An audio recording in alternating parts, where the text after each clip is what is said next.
People are stupid. Live to tape.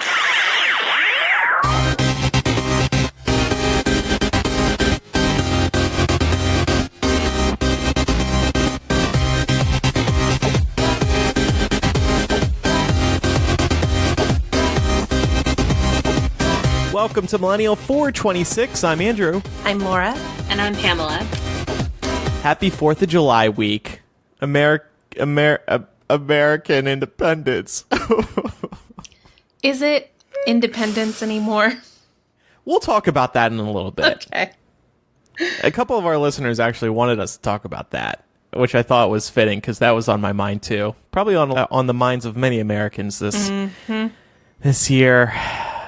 Anyway, on today's show, we have an exciting announcement about our Patreon. Then we're going to talk about the Supreme Court. And then we're going to brighten things up with a discussion on theme parks. And later in the show, we are going to reveal a couple of people who are joining us in the weeks ahead. And I'm really excited about them. So I wanted to talk about this new law that just went into effect in Georgia on July 1st. It is a hands-free law, which basically means you are not effectively not allowed to use your phone in the car while you're driving, which sounds logical, but then there's so many stupid things about this law that everybody's like, how the fuck are you going to enforce this? So this is from one of our local news stations in Atlanta. So you can hold a phone in your hand and you can you can't rather hold a phone in your hand. So like while you're driving in the driver's seat at any point, unless you are parked in a parking space, you cannot hold a phone in your hand. Okay. Like even at a stoplight, you can't. But you can wear a smartwatch on your wrist. I know somebody who got around this law this morning by being like, yeah, I was able to rewind music from my Apple Watch because you're allowed to still wear a smartwatch. So you can still touch your phone to make a call, but not to send a text message. You can also wear an earpiece to talk on the phone, but not to listen to music. Huh. Yeah, this doesn't seem very enforceable. And actually, sometimes I try to check my watch while my hand's on the steering wheel, and I actually find that more dangerous because you have to turn your wrist a certain direction. Right. And it doesn't jive with how you're holding the steering wheel. Well, and my thing is, like, listen, I totally agree with not allowing people to text and drive. But extending it to you can't text while you're at a stoplight? Yeah, that's crazy. That's a little crazy, I think. And I've continued doing that. I've been breaking the law the past couple of days. Haven't gotten a ticket yet. The fine, by the way, for getting caught doing this is $500. Oh my God. Yeah. That's high. They really want to try and use this as an opportunity to decrease the amount of road fatalities. I think this year in Georgia, we've had 600 and something. And I think the real test of this law and its effectiveness is going to be to see whether or not that number is substantially impacted. My guess is going to be it won't, because we already have laws for distracted driving. And it seems like any kind of cell phone usage that contributes to distracted driving should be covered under that. So not really sure what the point of this law is, other than just to create a lot of buzz because it's a quote hands-free cell phone law. Yeah. But I've still, like, I drive around Atlanta, I still see everyone on their fucking phones. Yeah. Shit's You're not going to get people unaddicted to that. It's a habit. When you're at a stop sign or a stoplight, you that's what you do. Or I'm thinking about Atlanta has terrible traffic. What are you going to do? Not check your phone in that traffic? Yes. Basically what they're saying is that you can still have your phone set up on, like, your windshield, like on a mount. So you can still follow a GPS and things like that. It's okay to, like, reach over and touch it once to make a phone call, or no, not to do, like, I think to start a GPS, like to start the directions. But apart from that, you can't. And it just seems like this kind of, like, very blanket law that doesn't actually address the problem, which is texting and driving. Right. Texting and driving is the real problem. This has been like real life in California for years. So it's kind of crazy to think that it's not I don't know. I just feel like I forget that not everybody follows the same, like, safety rules on the road. But yeah, I mean, I think that there's no way that you're going to deter people from doing whatever it is they do on their phones anyway. But I also find that like you said, like that mounting your phone does not necessarily stop the distraction. It would really have to be like making sure everybody has their phones on like do not disturb mode, because those notifications for most people are still going through. And as soon as you hear it, you're like looking over, or even like the smart consoles on the cars. I was like in a rental car the other day, and I was driving it, and it had like this smart panel, and even that was like super distracting. Yeah, they can be. Mm-hmm. And I hate when Waze is like, oh, you can't enter a new destination while you're driving unless you press the passenger button.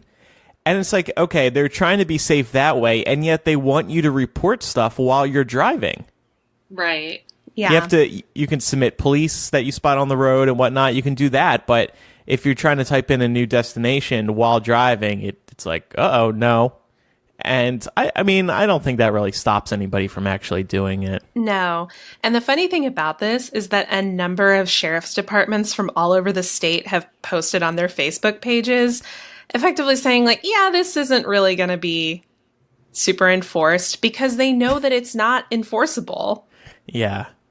Like, what are you going to, like, you're going to pull somebody over and be like, I saw you on your phone. And it's like, unless their dash cam managed to catch footage of it, then it's just he said, she said.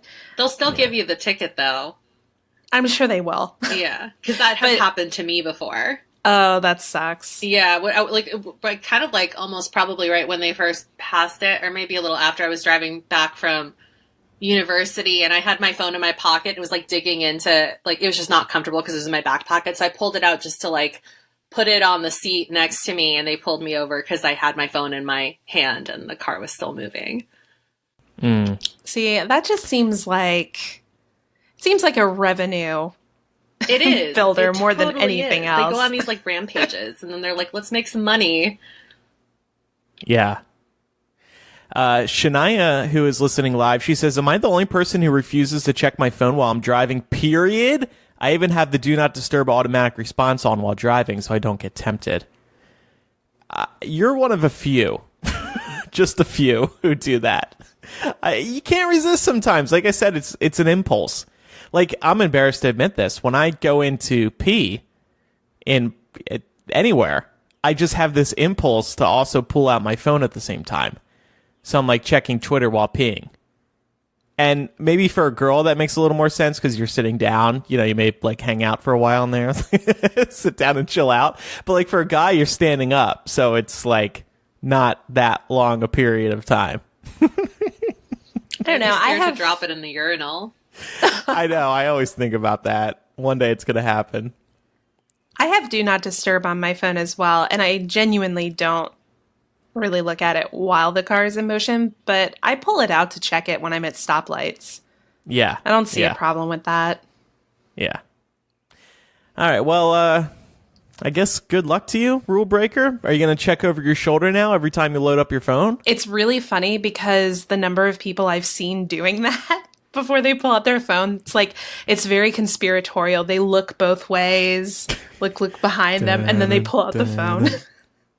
That's hilarious. Beware. All right. Well, we actually have one cool announcement concerning our Patreon this week. We thought it'd be fun to kick off the start of a new month with a new benefit. This concerns people who pledge at the Facebook official level. That's the highest level on Patreon. We are pleased to announce a new feature. You can now co-host Millennial with us. So this is how it's going to work. Like I said, those at the Facebook official level can fill out this form on Patreon where they will be able to tell us a little bit about themselves, and they can also tell us what they disagree with us on. And you can also tell us the things that you're passionate about, so we'll kind of get a sense of who you are and how we can involve you in the show. And then we're just going to go in order of the people who sign up. And we're going to have them on for a full episode plus After Dark. So it's going to be a lot of fun. And it'll be a cool way to shake up the show, get some fresh voices on the show, and get different perspectives on the show. So we're looking forward to getting, hearing different passions, different angles about the world we live in. So we just opened up that form on the Patreon, and we'll start having people on soon. And by the way, shout out to some of our newest patrons, Chelsea, Jasmine, Adriana, Sabrina, Anna, Patty, Atrussi, some sort of internet name, Laura, Alicia, Barbara, Claire, Jessica, Jeremy, Rebecca, Hayme, and Megan. So thanks to everybody who supports us over at patreon.com/millennial. Welcome, and may God have mercy on your souls. Don't scare them. It's a happy place. Well, speaking of scaring people, I just wanted to issue a little bit of a PSA here. Before everybody gets too excited celebrating the 4th of July, I just wanted to remind everybody that the U.S. government is still holding more than 2,000 migrant children in cages separated from their parents at our border.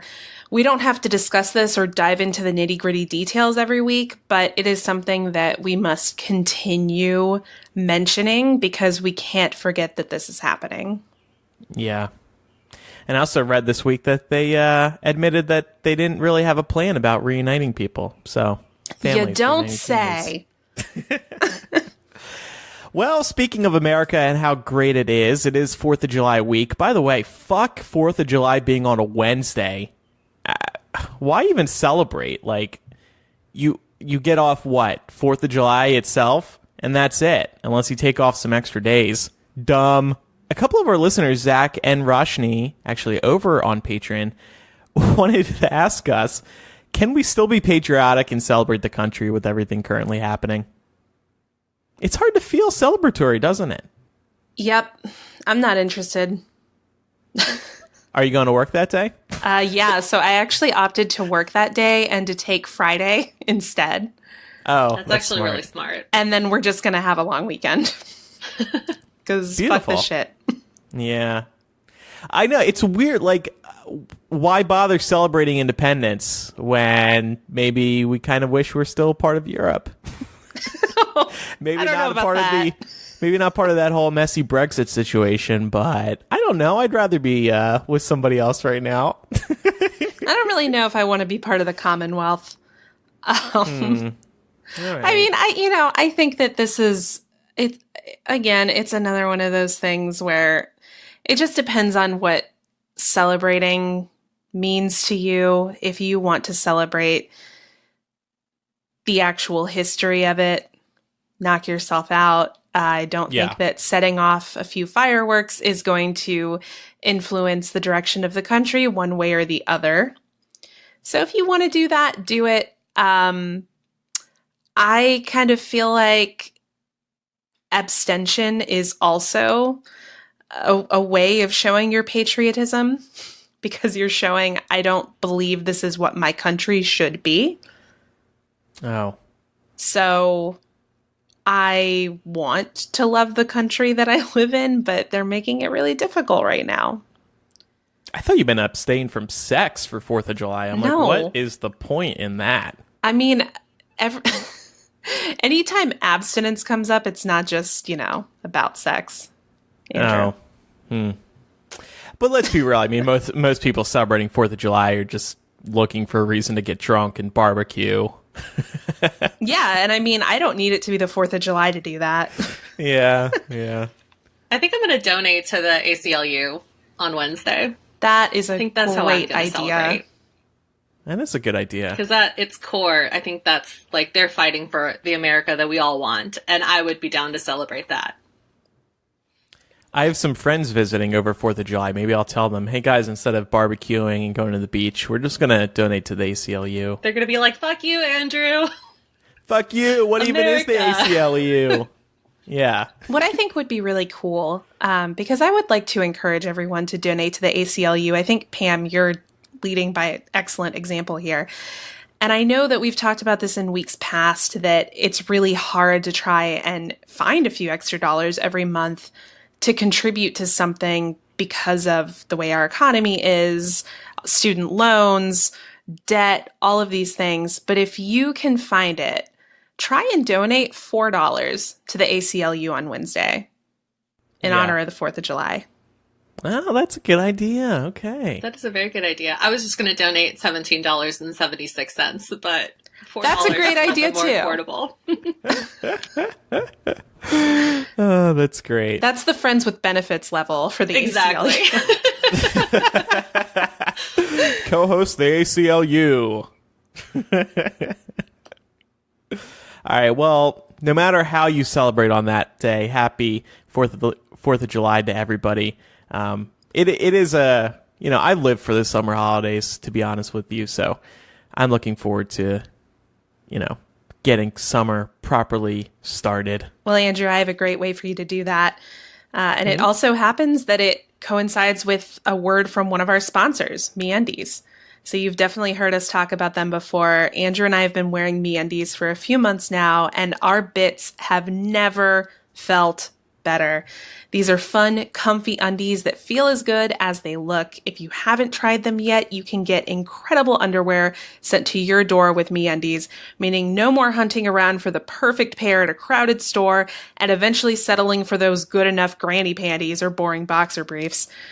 I love MeUndies because in addition to having really fun designs, these undies stay in place as you go throughout your day. No wedgies or uncomfortable bunching, so you won't need to worry about discreetly picking your ass at work. Right, Andrew? Oh, that's right. I am not picking my butt at all. Only when I want to smell it. MeUndies is so sure you'll love your first pair that if you're not happy, they'll do whatever they can to get you into the right pair. And if they can't, keep them and they'll refund you. So it really is a risk-free way to try the best underwear ever. And if you're already part of the MeUndies fam, tell your friends about it through their referral program. They'll get a discount and you'll get a store credit. It's a win-win. Still not sure? Well, MeUndies has a deal for our listeners. First-time purchasers get 20% off their first pair of MeUndies and free shipping. That's 20% off plus free shipping and a guarantee that your butt and your MeUndies will be very happy together.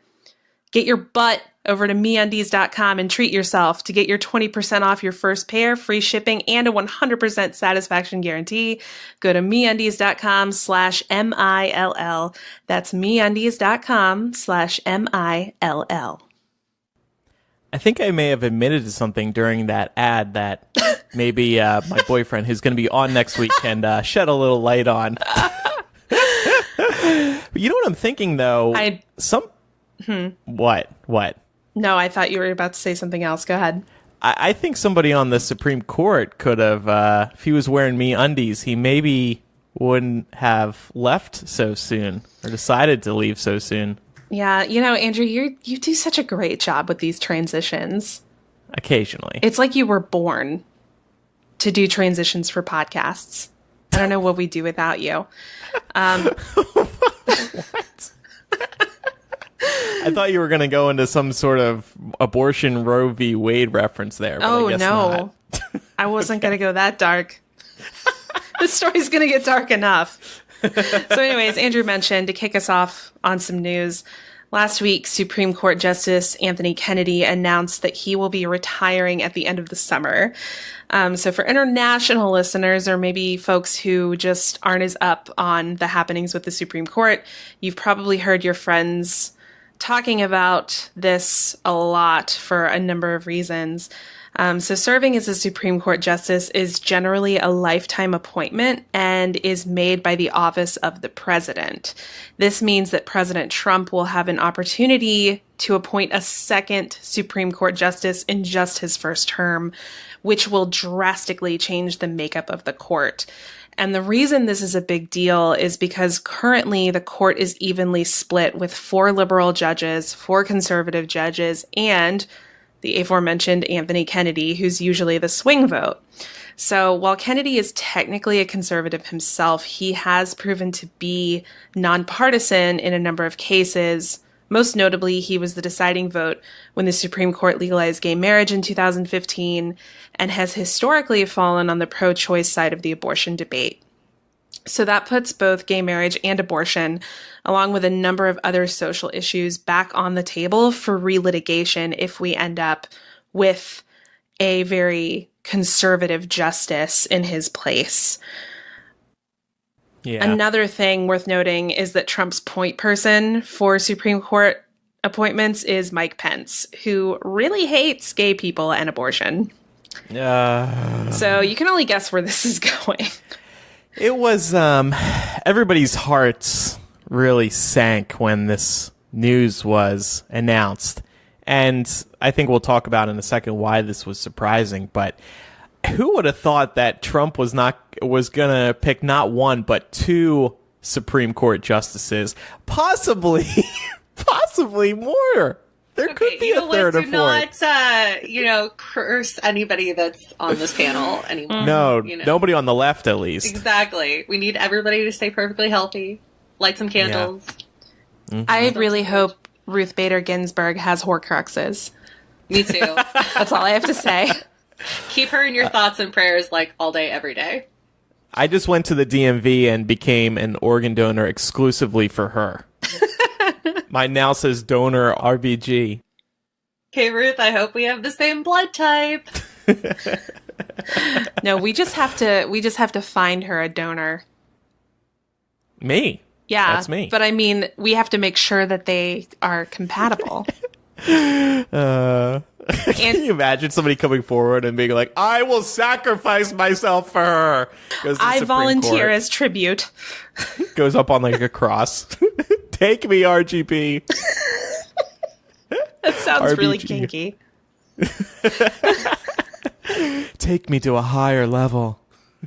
Take me to the high court, baby. So there's been, I think, understandably, a lot of confusion about Kennedy's retirement because it's really not unusual for justices to stay on the court until they die, kind of like Antonin Scalia did most recently.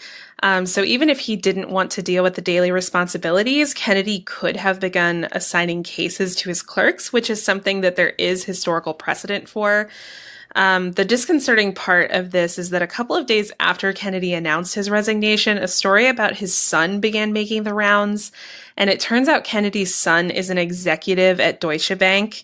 And Deutsche Bank is President Trump's most trusted banker because it was the only bank that would work with him after his multiple bankruptcies in the 90s. So while there's no hard evidence at this point to indicate that this connection proves anything negative, we did think it was a connection worth mentioning because Deutsche Bank loaned Trump over $1 billion for his real estate projects. Yeah, well, hopefully that's not what's going on here. I mean, that would be pretty awful. Yeah. Well, the reason that it's come up is because this connection comes out just a couple of days after Kennedy steps down. And it was in the midst of everybody wondering why. Because it's reportedly at this point not due to any health concerns. He's still reportedly very healthy, which, would be the only reason that people could see him wanting to give up a lifetime appointment. Yeah. So. Could it just be as simple as he wanted to leave before the possibility that Trump leaves office in 2020? So he wanted his spot to be filled by somebody on the right. It's possible, but Kennedy doesn't like Trump. That's the other thing that I find very confusing about it. Because historically, he's very anytime he has ever had to write a response to something, even in this most recent travel ban, which the Supreme Court ultimately sided with Trump on the travel ban, and Kennedy also sided with them. But even in his response siding with Trump on this, he still poo-pooed him. Yeah. And talked about how terrible it was for the president to be xenophobic. Yeah. So I don't know. I mean, that it sounds like a personal problem for Kennedy, maybe. Yeah. And there is the possibility maybe he isn't healthy. Maybe. We don't know. It's entirely possible. But really what this does mean, and we know this for certain, is that it makes midterms more important than we can even begin to emphasize. So with a second appointment to the court and a number of the current justices not getting any younger, this gives Trump an unprecedented opportunity to shape the future of this country for an entire generation, if not more. This will very likely energize the right, who will mobilize around the possibility of overturning Roe v. Wade, which would push abortion rights back to the state level. And the reason that this is a big deal right now is because given their current standing, Senate Democrats can't stop any nomination from being pushed through because Congressman Turtle McTurtleton of the Galapagos got rid of the filibuster option in the case of Supreme Court nominees. So since Democrats can't filibuster to stop it, only 51 votes would be needed to drive that nomination through the Senate, as opposed to the traditional 60 votes needed to confirm. Yeah. But it still might be a bit of a fight. One example is Senator Susan Collins of Maine. She actually said, I found this surprising, that she would vote against a justice who shows, quote, hostility toward Roe v. Wade. So she doesn't want to roll that back. And there might be a couple of other senators, including people like John McCain, people who have been openly critical of the president on the right. They may push back. I guess so. Go ahead. Oh, it's just a matter of whether you can trust whoever is representing you to grow a backbone and stand up for what they say they will. Because unfortunately, we have people on both sides that talk a big game and then kind of just roll over these days. It's really kind of sad. Yeah, and unfortunately, Collins is one of those people. She did the same thing at the height of the family separation discussion.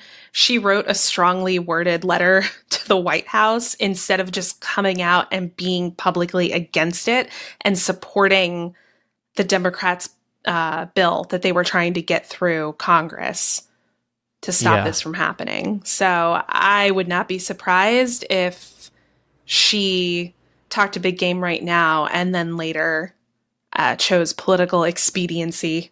We'll just have to see. But the big lesson here is get out and vote. Most states have a registration deadline of 30 days before the election, so you still have time to register if you have not yet. And please, please vote, because this election is not just about the next 2 years in Congress, and it's not just about smacking Trump down. This is about a Supreme Court that our generation will live with for most of the rest of our lives. Yeah. I think, like I said at the top of this segment, people, our hearts sank because we realized that. But I think a lot of people also realized, oh my God, we just needed to turn out, another 50,000, 100,000 people to vote in just a handful of swing states. And this could have been a very different world. And I'm hopeful that this story and really everything else that has come from the Trump presidency is going to be a rock bottom learning moment for the left. That we can't take a great president like Obama for granted ever again. We can't sit back because we've said this on the show before. If we do all turn out to vote on the left, we are going to have a good victory. I'm not going to say easy, but we're going to have victory. So I'm just hoping that from 2018, we can be optimistic, but I'm hoping from 2020 onward, we're not going to make this mistake again. When people see a candidate like Trump, they're going to vote against him. Not just, vote third party or not vote at all. They're going to be like, I actually have to do something here. Yeah, don't be complacent. And I feel like there's potential for a lot of folks to become complacent around this year's midterm because we keep hearing about the blue wave. There's going to be a red wave too. That wasn't totally certain until this happened. But once a new Supreme Court appointment came on the table, that guaranteed that there's going to be a red wave as well. Yeah. I already hate this blue wave talk. Can we not call it anything until after the 2018 election and there really is a blue wave? Yeah, well, it really does generate complacency. Exactly. Oh, there's already an uprising. I don't have to get involved. No. I don't like it at all. Anyway, let's talk about a lighter story. Let's talk about theme parks. A light holiday topic. So we wanted to talk about how the big parks in the U.S., Disney and Universal, are planning big new lands geared specifically and deliberately toward us millennials. So the reason that we're talking about this week, Disney just opened up Toy Story Land. This is in Florida at their Hollywood Studios park.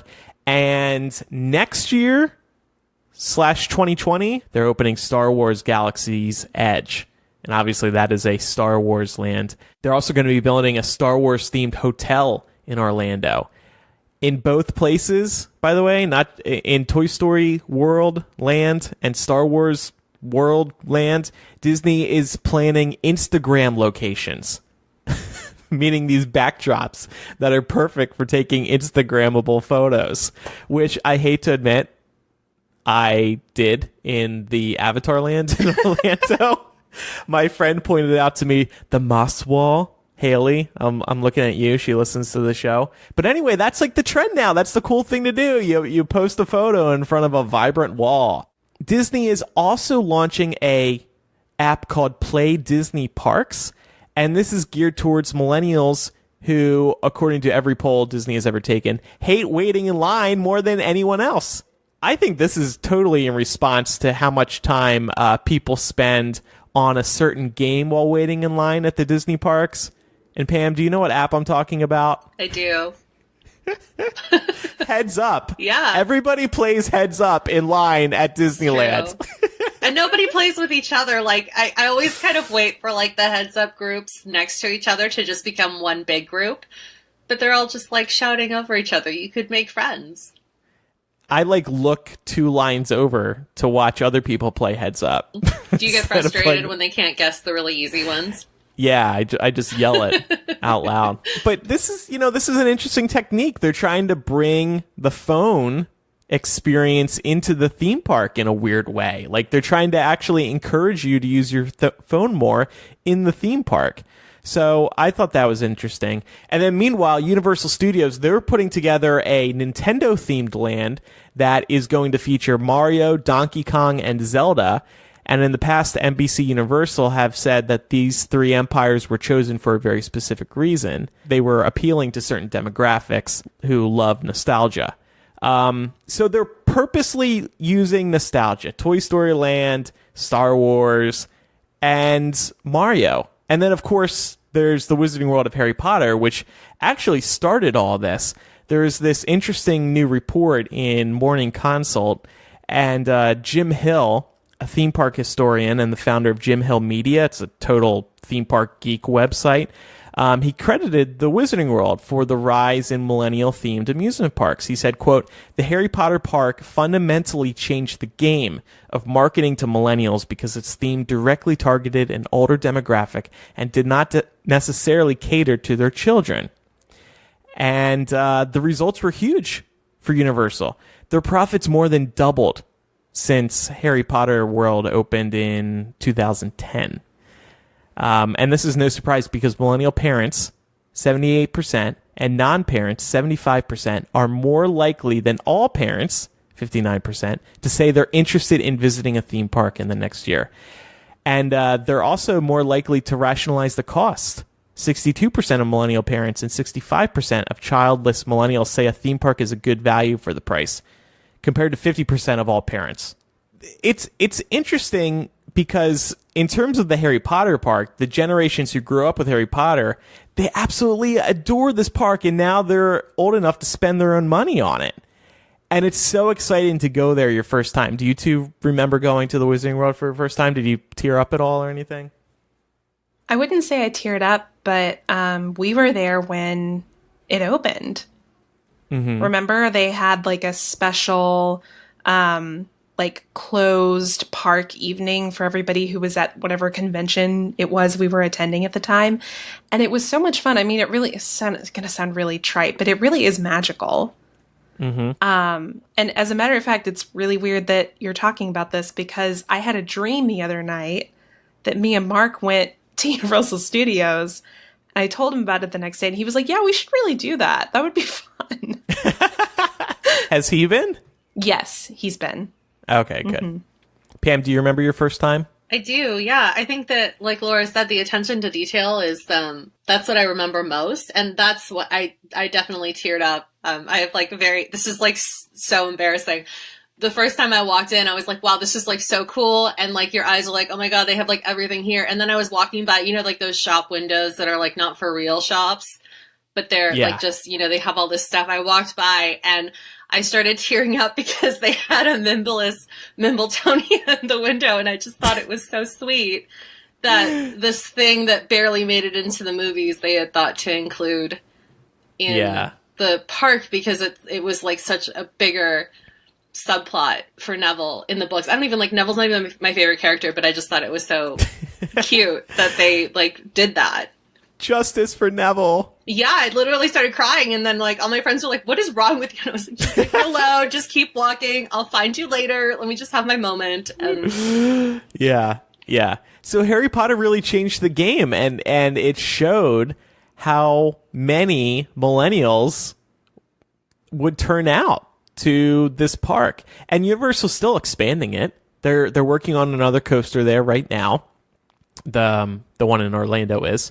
And from the rumors I've seen, it looks absolutely phenomenal. My boyfriend actually hasn't been yet, and he's a huge Harry Potter fan, so we're trying to put together a trip at some point, and I'm so excited to take him because he's going to have that same reaction that you did. Just start crying over something random. Him. Yeah. Oh, yeah. He's going to be freaking out. It's going to be amazing. Plus, like, the night shows, too. I know that I haven't seen them. I haven't been to Wizarding World in a while, but I know that they had, like, a Christmas night show at the castle, and they have, like, a new recurring nightly one now, so... Yeah. That's like a bigger draw too. Yeah. So this is a new trend. I find it very interesting. Like, on one hand, I like it. I like these fantastic lands. I'm sure Universal is going to do an awesome job with this Nintendo land. And as a Nintendo geek, I can't wait. There's rumors there's going to be a Mario Kart ride. Like, oh my God, that sounds amazing. But on the other hand, I got to admit, I hated it a little bit because... the Star Wars land is being built in Disneyland, and Disneyland has always had these certain lands that aren't focused on one particular franchise. There's Tomorrowland, there's Fantasyland, there's these other ones. But now there's going to be Star Wars Galaxy's Edge, and it just doesn't fit in with the other classic iconic lands at Disneyland. So I kind of hate that Harry Potter raised the bar because now Disneyland has to go and ruin the classical perfection that they used to have in order to remain competitive with Universal. Yeah, but like, were you really going to Toontown every time you went? No, of course not. So there you go. But unfortunately, Toontown's still going to exist. It's just like on the side now, right? What did they take out to put it in? I thought it was Toontown. They took out the horse ranch all the way in the back. Oh, okay. I think like offices. Disneyland is unfortunately a really good example of a park that has outgrown itself. Like, they have no space, and there's no space for them to expand. So yes, it's gotten hard. really. It's gotten. Pam, when was the last time you were at Disneyland? Last year I went right in November. I went in November. And how fucking crowded was it? It actually wasn't bad. Well, you know, my best friend, Michelle, she worked for Disneyland for a very long time, so we very strategically plan the days that we go, and it was still crowded AF. Like, there are no off days anymore, but yeah, I feel like I'm giving away the best secret by saying this on the show, but like, really, if you're gonna go, you should go on a Wednesday or Tuesday, because and also like not during any of the major school holidays. Just go like a random Wednesday in like, I don't know, October. But see, this is the problem. Like you just said, there's no off season anymore. It's busy year round. It used to not be. And it's just too crowded, and it's a real bummer. Like, when I used to go, me and my ex, we would go at opening. And that was the only way we could enjoy the park. We could enjoy it for the first, like, 2-3 hours. Probably. Yeah, we did. Mm-hmm. Yeah, I remember that. Yeah, and it wasn't like, it's always, like, more crowded during the holidays. It's just, like, that, though, is more like, and this is maybe a bigger discussion for another time, but it's a direct result of how many season passes they sell. And unfortunately, not that they should make things unattainable to people that maybe don't make as much money, but like the tiered pricing and also being able to pay off your annual pass like over the course of 12 months versus a one-time payment, that's definitely not helped the line situation or like the overcrowded situation. Right. So, and I can't imagine how much worse it's going to get once Star Wars is open. I know. I'm kind of scared, but I want to go. Yeah. All the Orlando parks I still find manageable, by the way. It's just the California ones. They're landlocked, so they can't expand. But meanwhile, they're adding all these big franchises to the parks, and it's just getting worse and worse. Anyway, it's an interesting trend to watch, the targeting of millennials at the theme parks, hitting those nostalgia feels to build some really fantastic attractions. Nostalgia is a product. It is a product. We should get nostalgic on this show more often. Whenever we do, we just talk shit, though. Can Universal make a park where Hillary Clinton is president? Oh, that'd be fun. What rides would be there? It's definitely something about emails. You ride on an email up and down and through your personal server. You avoid those secure government servers. You could have like the I'm with her parade, and that's like the kid attraction. You have a ride where you sit on Bill Clinton's lap. Hey, everybody. I'm pretty sure that's a ride some people have already ridden. Oh my god! No, I know, but now because it's getting a little creepy. That Universal also does like a purge maze during Halloween Horror Nights. So, yeah. Oh my god! The Purge, Donald Trump. Yeah. What else? Let's see.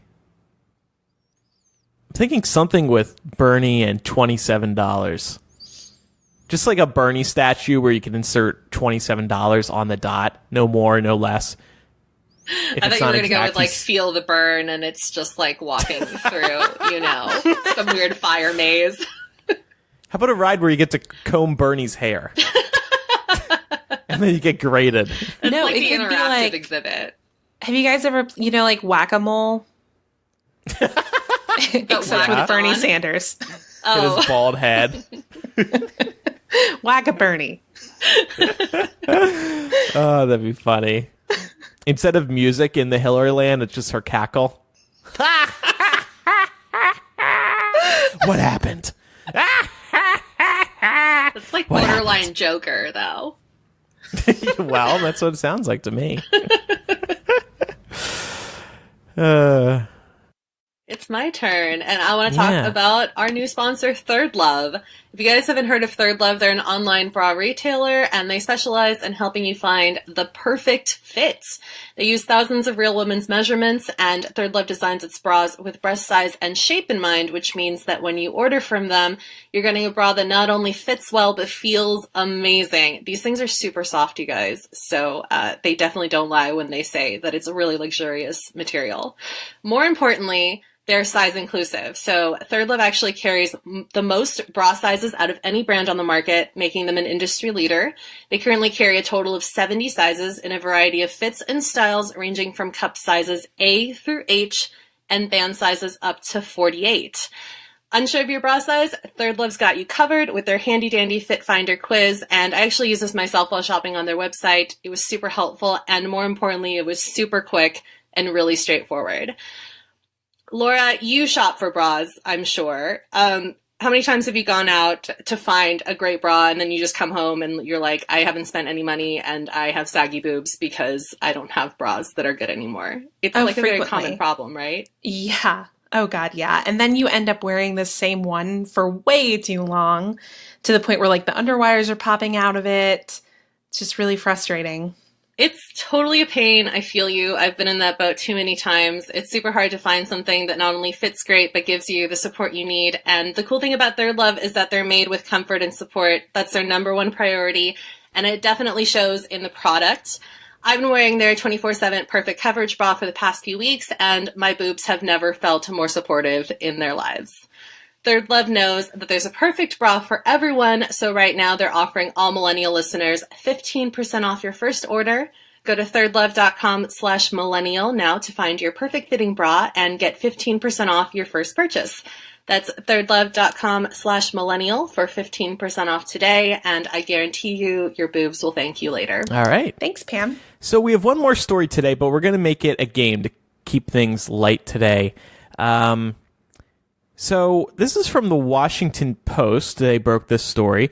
Citing newly obtained evidence, U.S. intelligence officials are warning that North Korea does not intend to fully surrender its nuclear stockpile and instead is considering ways to conceal both the number of weapons it has and their secret production facilities from the United States. So not exactly looking to roll back their nuclear program entirely, apparently.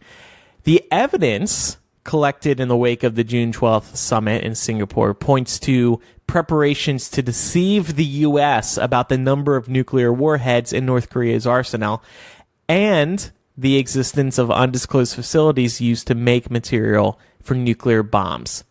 So, it's the Washington Post reporting this. This is pretty significant news. The thing is, Donald Trump has made exuberant comments in the past few weeks about how things are good again. The North Korea issue is over. He declared on Twitter that there is no longer a nuclear threat from North Korea. And at a recent rally, he also said he had great success with Pyongyang. He's also said, and this is my favorite thing, that we can sleep well tonight. He said, don't worry, everybody, you can sleep well again. The North Korea situation is solved. So, we don't know what's going to come of this. Obviously, we all hope that the United States is going to strike back if this is true. But on the other hand, maybe Trump wants to continue making this look like a win for him. He doesn't want to admit that he was wrong about North Korea. So let's say Donald wants to double down on his sleeping well remarks and he accepts this Washington Post report and wants to defend North Korea's decisions. In our best Sarah Huckabee Sanders impressions, I believe we should defend North Korea keeping some of their nuclear weapons. Laura, would you like to try first? Sure. Okay. I'll give you just a minute. Just a minute? Okay. Yeah. All right. I'm a minute man. Last time I put something in my mouth to imitate her. Would you like to do that again? But I don't. Oh my God. I'm looking around my desk and I don't actually have anything. Where's your strap on? The other room. It's over at Mark's. Strap on. I'll just put my finger in my mouth. Perfect. All right. Whenever you're ready. All right. Well, thank you, Andrew. I first just wanted to address the fact that this is, again, the fake news media making a whole lot of hay out of nothing. President Trump has the highest IQ of any president we've ever had. As a matter of fact, any person that lives in this country. Secondly, if this is true, which it is not, but if it is true, this would be a case where Donald Trump has really used his IQ to help trick the North Koreans. Because he would have foreseen this happening if it was gonna happen. So what's the plan now, Sarah? What happens now that you knew it was going to happen? Well, the fact of the matter is, we already knew that the North Koreans didn't actually have the capacity to bomb the United States. So even if they have something now, it's not like it can reach us. The furthest it can go is like Guam. And they're not really US citizens, so we don't care about them that much. Time's up. Yeah, sounds about right. Pam, do you want to try defending this information that we're learning from the Washington Post? Sure. So I'm arguing that this is for real, right? That this is for real Okay. and this is fine. Okay. This is good. All right. Should I just go Whenever now? you're ready. Yeah, but if you stick something in your mouth, bonus point. I don't have anything to stick in my mouth. Sure. Oh, man. Okay, so, look, we always knew that North Korea was not going to completely relinquish controls of all of their weapons. And that's okay, because the important thing is that Donald Trump and his administration know that this is the case, but it's better to be on friendly terms with them than to, poke the bear even further. So we'll just let them keep what they have and pretend like they have some power. Meanwhile, there are, I'm sure, plans in place to ensure that if they do decide to strike, we're going to strike first. And, it's better to keep things nice and friendly. As I'm sure Sarah would say, Donald Trump is a master negotiator and a businessman. And he knows how to get on Kim Jong-un's level. So there's nothing to be afraid of. And this is why we should all sleep better in our beds, knowing that he's got it under control. That was actually perfect. Good job. Under control. The Donald Trump administration. It would be really bad for them to see North Korea not follow through with the promises that they made because of everything Trump has said. I mean, nobody could have predicted that North Korea was going to be so difficult. You don't say. Yeah. All right. It's time now for... Oh, not that. It's time now for... Surprise! Surprise, bitch! And today we're going to call Brianna. Or try to call her. Hello? Brianna! Yeah? It's Millennial. Surprise, bitch! Oh, hi. How are you? Hey, what's up? Are we interrupting anything? Not really. I'm okay. What's going on? Okay. Oh, not much. Just wanted to call and say hi. Where are you? I'm at work kind of right now, but it's okay. Okay. All right. What city are you in? Well, right now I'm on Long Island. Oh, okay. What do you mean right now, though? Well, I live in Brooklyn, but I work on Long Island. Oh, okay. Cool. Are you... We were talking earlier today about theme parks and how they're trying to target millennials. Do you go to theme parks much at all? Not too much, but really just because I don't have time. I enjoy them when I'm there, when it's not hot out. Have you been to the Wizarding World of Harry Potter? Yes, multiple times. Did you cry multiple times? I didn't cry, but I very much enjoyed it. Oh my gosh, how could you not cry? You're not a real Harry Potter fan. I mean, that's clearly true. If you could make Universal or Disney build any theme park based off any fandom, what would you choose, considering, nostalgia and what would get millennials to attend? I mean, I think... Oh, fuck. I mean, honestly, they're doing probably a better job than anything I could come up with, because I would really just like Harry Potter stuff or like Marvel stuff, but they have that pretty much under control. So, yeah. Are there any classic 90s shows you would totally turn out for? I feel like maybe a good Rocket Power theme park might be okay. Oh, that That'd would be pretty be dope. Yeah. Set in California. Yeah, there you go. A nice skate park. Yeah. Rocket Power. I don't think that's it. What? That is it. Is it? Okay. It's been a while. Laura, do you remember it? I don't remember that being part of the theme song, no. I just remember Rocket Power at some point of it. I'll believe you then. Do you like the New York life? I mean, it's real expensive, but whenever I travel anywhere else, I get pretty anxious when things start to close at night. So I do enjoy being. I really hate anywhere else when I'm at a bar and it's 2:00 and they try to close. It gets very upsetting. Yeah, because they're open till. Can they just not 4 close? And then they're open till 4, and then they usually stay open later. So. Oh, okay. That's how Chicago is too. 4, but see. Oh, is it? Yeah. I went to Boston a few years ago, and they closed at 1. Oh, okay. Yeah. I don't get it. LA closes at 2, but I like that. I don't need an excuse to stay out later than 2 a.m. Are you staying out till 4? If I'm committed to going out, then yeah. Oh shit. Pam, Laura, what's your bedtime when you're committed to going out? It depends on how good the party is. Yeah. Exactly. You know what the thing is though? Okay, let's say last call is 2 a.m. If the bar is open till 2, that means people are pre-gaming till midnight. So if the bar is open till 4, people are just going to pre-game till 2 a.m. That's what I think. So it doesn't solve anything.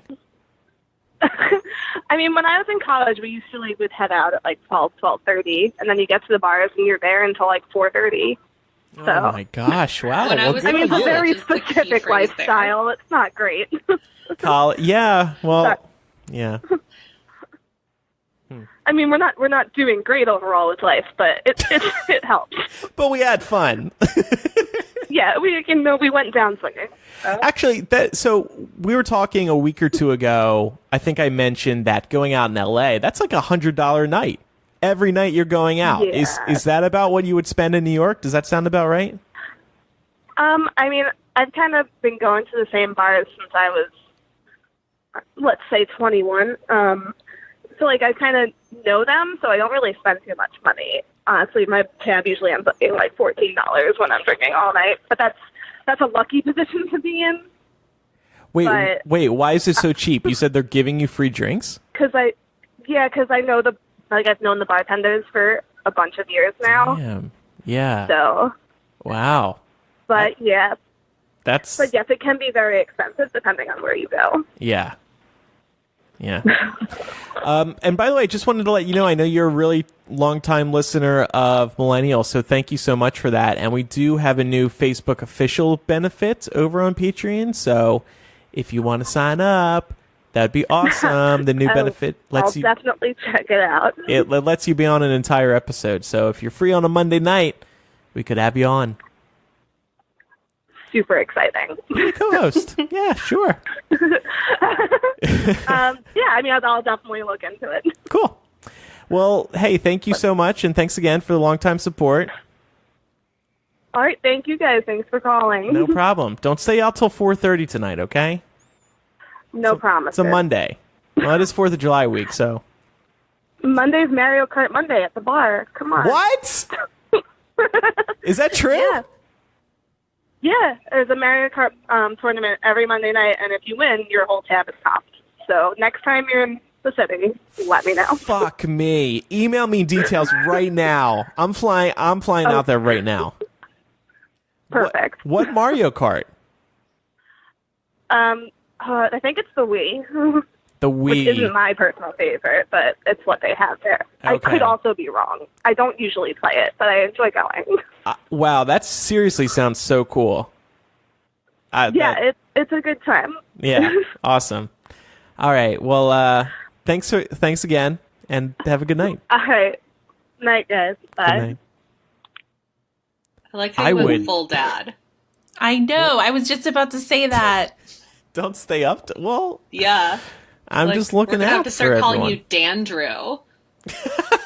Dad Drew, I'd rather. Dad Drew, yeah. If that Mario Kart Monday was the Wii U or Switch one, I would win every week. No question. I'd be drinking free every Monday night for the rest of my life. To wrap up today's show, wanted to give a few recommendations. This is the Andrew's sitting around watching too much Netflix edition. I finished watching season 7 of Shameless. I think it was my favorite season of the show yet. It was just so heartfelt. The characters are, many of them at least, are making really big moves in their lives. It was just so fulfilling, actually, to watch. I don't even want to get to season 8 because I feel like nothing can live up to how good season 7 was, but I've always enjoyed Shameless, and if you've thought about watching it, definitely check it out. And it's set in Chicago, which I like. And did either of you watch this new Netflix rom-com, Set It Up? No, but I saw the trailer. Hell yeah. You love it, Pam? Yeah, I love it. It's all the rage right now. As it should be. I watched it last night. It was cute. Like, I don't know, I'm not a rom-com junkie or anything, but I definitely liked it. I was feeling the feels. I'm here for Netflix bringing us the rom-coms we need, honestly. Yeah. I'm a huge rom-com fan. And it's hard to find, like, I don't want to say I've seen everything, but I've seen a lot in that genre, so it's really nice to know that we're getting new stuff from Netflix. They're doing the good Lord's work over there. Yeah, we actually wrote an article on Hypable about how there's a rom-com renaissance happening over on Netflix because they're doing all these original movies, many of which are rom-coms that are evidently good. You know what I also started watching just before recording tonight is Nailed It! I love that show. God.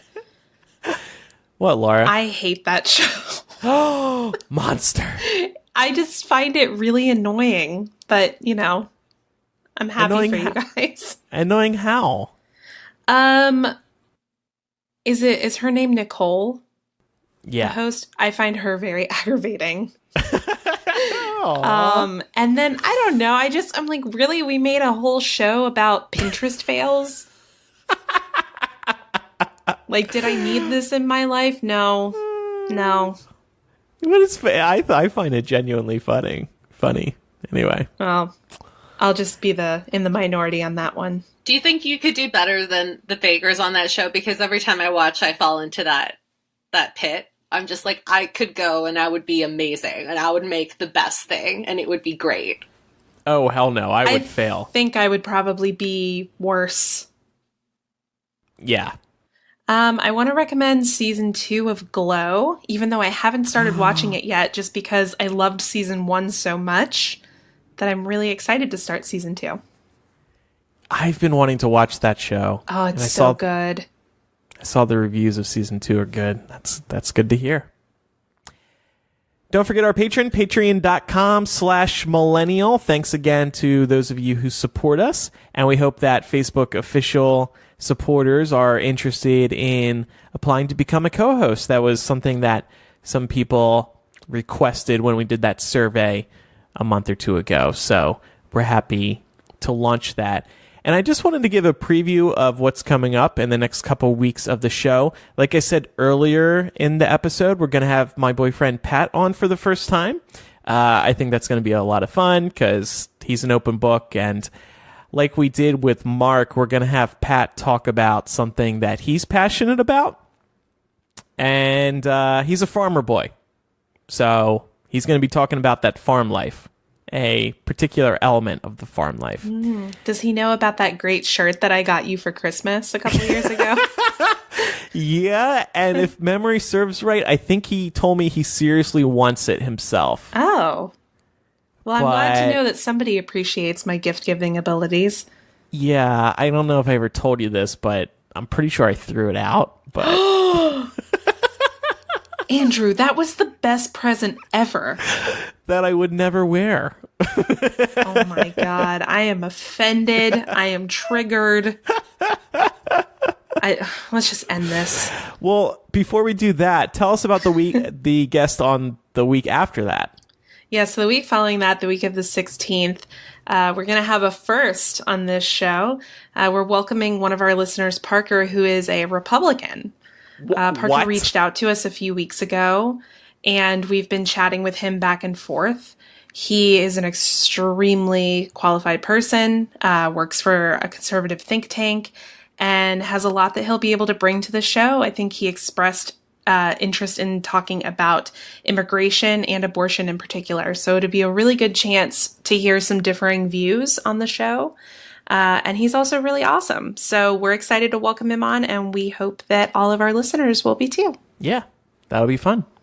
Coming up in After Dark today, we're going to do one of our classic segments, WTF News. We've got some fun oddballs this week, oddball stories this week, and I need to share a story about what's going on in my condo building. We have some drama going on that I was very close to ranting about in our Facebook friend chat, Pam, Laura, and I, where we talked during the week, and I was like, you know what, instead of ranting here, I'm just going to talk about it on After Dark because it's so infuriating. I'll bring everybody up to date on the situation.